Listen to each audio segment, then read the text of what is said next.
In May 2024, Delhi's Mungeshpur weather station recorded a dry bulb temperature of 52.3 degrees Celsius.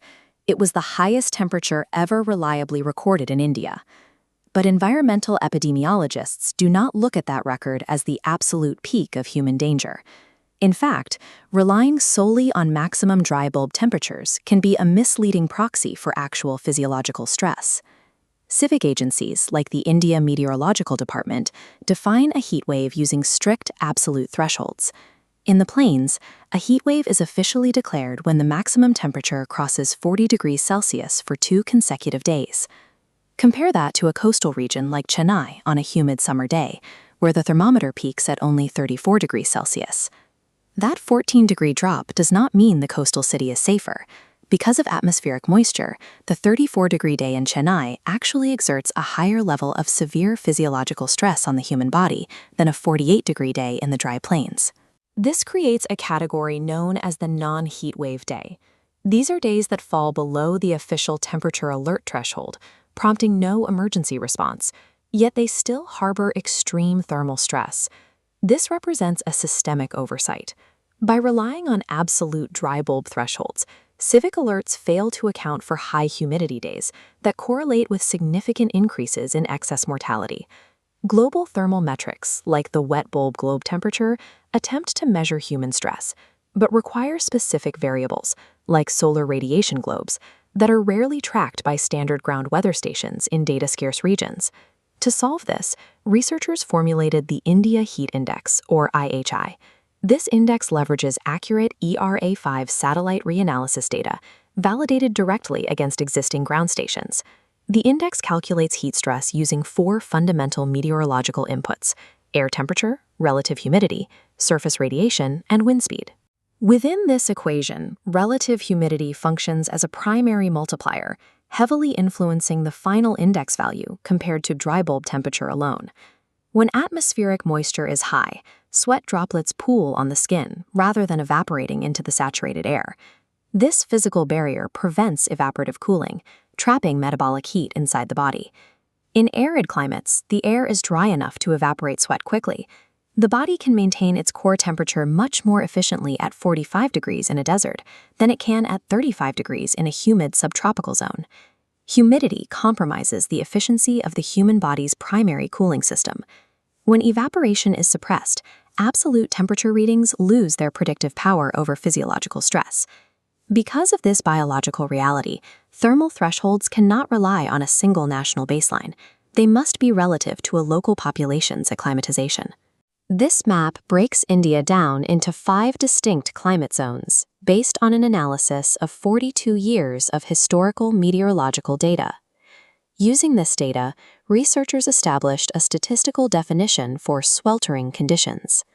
A day is classified as sweltering only when the localized heat index mathematically exceeds the 90th percentile for that specific region. This table details the human comfort class thresholds. The numeric threshold for a sweltering day in an arid zone requires the index to exceed 31.4 degrees, whereas the tropical wet zone reaches that same 90th percentile of danger at just 28.5 degrees. Applying localized thresholds to official non-heat wave days reveals a systemic failure. In Delhi, 41% of these supposedly safe days reach the severe sweltering level. In Chennai, 45% cross this threshold. And in Varanasi, 54% push the body into sweltering conditions. These box plots show the raw distribution of heat stress values. In humid subtropical and tropical wet and dry zones, the median stress level on an official non-heat wave day crosses the solid red line, operating at danger levels comparable to actual heat waves. Current public health monitoring lacks critical resolution. Days falling below official alert thresholds frequently match or exceed the physiological danger levels found during declared heat waves. To verify the health consequences of these unclassified days, researchers cross-referenced the heat index data with daily all-cause non-trauma mortality records in Delhi, Chennai, and Varanasi. They utilized a semi-parametric quasi-Poisson regression model.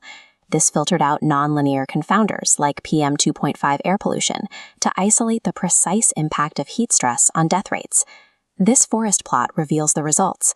On sweltering days, overall mortality increases by 5.9% in Delhi, 8.0 in Chennai, and 8.1 in Varanasi.